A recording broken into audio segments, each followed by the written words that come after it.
نه برو تو 1 2 3.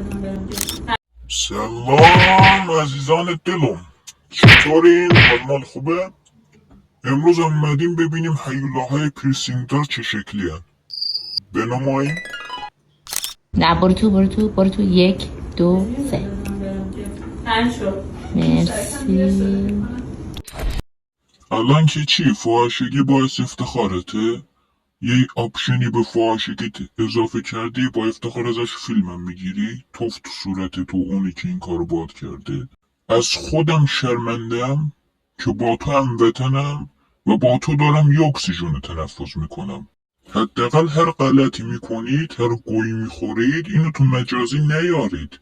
همه مخاطبای شما که مثل خودتون فاحشه نیستن.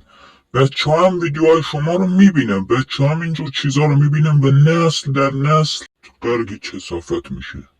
فقط تأسف و یک هشدار عزیزان دلم، شما که سنتون پایینه و این ویدیوها رو میبینید، شما نباید مثل این نسل بشید.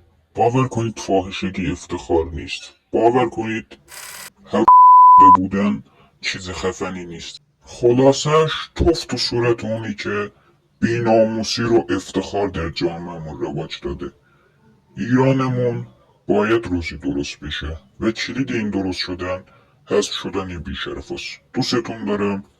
لطفا با لایک، کامنت و سابسکرایب ازم حمایت کنین و بای بایتون.